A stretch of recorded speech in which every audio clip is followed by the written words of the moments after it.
Hello everyone, and welcome to Capitol Watch for Friday, April 4th, our weekly look at the Missouri General Assembly. And joining us from our governmental relations offices in Jefferson City is our Associate Executive Director for Advocacy and our Chief Lobbyist, Mike Reed. And Mike, one of the major developments this week was the passage of a massive tax cut bill by the Missouri Senate. Yes, the Senate passed Senator Krause's tax cut bill. This bill goes into effect in 2017, and it may have the effect of cutting as much as over $600 million in general revenue. It reduces the 6% income tax rate to 5.5% over a period of time. It has an effect on small business income as it's pass-through income. And it reduces general revenue. There is a provision that it is not supposed to go into effect until such time as there's $150 million of growth over the previous 3-year average. However, it doesn't say when that growth is. So there are some problems with this. Bottom line is that the people who have looked at it, the budget people who have looked at it, said that there will be a reduction in general revenue. We have problems with that. The fact that the General Assembly, as we have stated before, has not fully funded the foundation formula. And so not fully funding the foundation formula causes students to miss out on things at the local level, perhaps, and it causes that our local level and our patrons may have to raise the taxes at the local level on their property taxes. So we're cutting taxes at one place and maybe raising them at another side. Uh-huh. And Mike, as you mentioned, even though this bill wouldn't take effect for a few years as far as being fully implemented, it still would have a negative impact on education funding in the long run, wouldn't it? That's correct. That's why we're looking at this. This is not a short-term idea. This is in the long run because this does not take effect for several more years. But until such time as we fully fund what we have obligated to do, that's what we're looking at. Mm-hmm. So, Mike, this bill goes over to the House now. There are also some House tax cut bills that have come over to the Senate side. Isn't that right? Yes. On Thursday, two bills that were heard, Representative Berry's bill and Representative Koenig's bill, both of them tax cut bills, were heard by the Senate committee. So the Senate bill has gone over to the House. The House bills are over to the Senate. It's a good question of what's going to happen. I'm not sure whether Senator Krause will put his bill on one of the other representatives' bills or exactly what's going to happen. But I know that, and I certainly believe that what will happen is that a tax cut bill will come out of the General Assembly this year, and I think we have to be very aware of that. And as we mentioned on last week's program, Mike, should a tax cut bill be approved prior to around May 1st or so, the governor would have 15 days to take action on it, and we could actually see an override attempt should he veto a tax cut bill, which we would presume that he probably would. We could see that override attempt during this legislative session, couldn't we? That is correct. A lot depends on when the bill is passed and through both houses and when it gets to the governor's desk. Governor has X number of days. If it's during session, 15 days. So the real question is now, is there enough time? There is right now. If the bill is taken up very quickly and on the governor's desk, then the governor would have to veto it, and the veto would then have to be taken up during this session. Otherwise, as it gets past the 1st of May, the veto would then be taken up at veto session in September. So a lot of big chess game, a lot of moving pieces going on right now. Mm-hmm.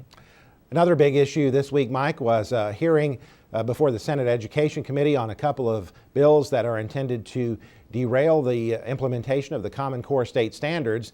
And that was a packed hearing room, wasn't it? It was a packed hearing room. It was a standing room only. In fact, it was standing room in several layers of standing room. There were a number of people this week who support the Common Core, a number of teachers, administrators, and board members who were there. And it was a very interesting hearing. And one of those who testified against the bills and in support of the Common Core state standards was the president of the Independent School Board, Anne Franklin, a longtime school board member. And let's take a look now at a portion of Anne Franklin's testimony. If education is a house, Common Core is the foundation. At the local level, we get to choose everything else about the house. The house we're building on the Common Core Foundation is far superior to our old house. Every district can build a better house on the Common Core Foundation. Not identical houses, but better houses. Students come to us from other districts and other states throughout the school year. Our transiency rate at the semester was 22%. However, in some of our schools, it was as high as 50%. If all students had the same basic foundation, that house foundation I mentioned earlier, the time and money we spend to help students catch up would be greatly reduced. And Mike, as you mentioned, the majority of the people testifying at this particular hearing were in support of the Common Core state standards, and yet there does seem to be some momentum for delaying or even derailing the implementation of those standards, isn't there? That's true, and Anne frankly did an outstanding job, and her analogy of this is a foundation and we build on this is completely correct. These are standards that go across the state of Missouri, that we hold our students that they should know these certain things at these certain times. These are the standards. Common Core does not say how that they shall be taught. The curriculum is at the local level, and as was heard in the testimony throughout this week, was the curriculum is being made at the local level to meet the local needs. Here is what you should know.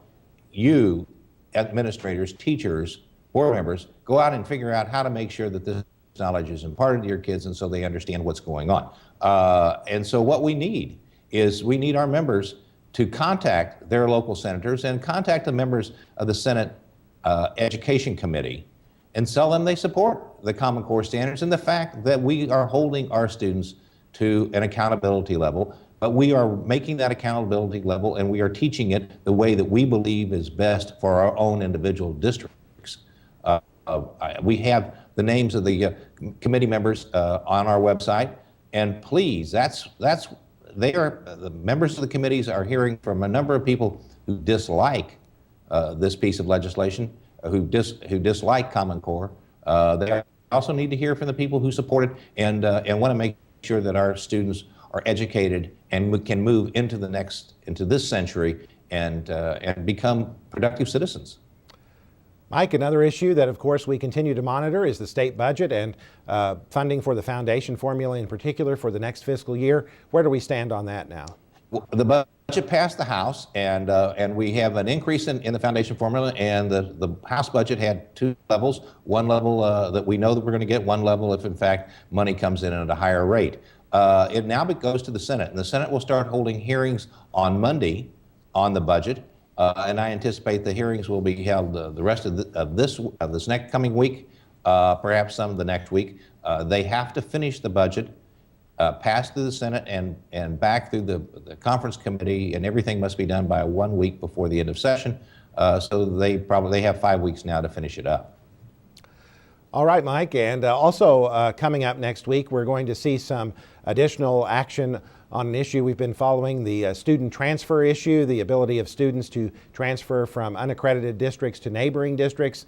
Of course, there have been a number of bills on that issue this session, and we're going to see some more action on that this coming week, aren't we? We are going to see some action on this on Tuesday. The House Education Committee will be hearing the Senate Bill 493, which was Senator Pierce's bill on the student transfer bill. That has some elements that we do not like. There is money going to private schools, non-sectarian public schools receiving public school money. There's also changes in the way that charter schools are accredited, allowing charter school operators to, in essence, accredit themselves, set their own standards. We have some very great concerns about several pieces of this piece of legislation. Also, they will be hearing Representative Jeannie Lauer's bill, House Bill 2037, which is a bill that we support in working with student transfers. So both of those bills are on the table, as well as a bill by Representative Stream and a bill by Representative Searpoint dealing with student transfers. All of those the last two bills have previously been heard. These two bills will be heard on Tuesday, and the House committee will write something and come out with a substitute bill sometime later next week. All right, Mike Reed, of course, we'll be keeping you up to date. on the student transfer issue and the other issues we've been discussing on today's program through our Legislative Voice weekly newsletter that comes out every Friday in your email. Also our daily updates on the MSBA website and through this program that we produce every Friday during the session. And as urgent issues arise, we'll also be sending you critical issue alerts. We're heading for a critical time in the legislature, and we urge you to keep up to date on the issues that might impact your local schools. Thanks for joining us on this edition of MSBA's Capitol Watch.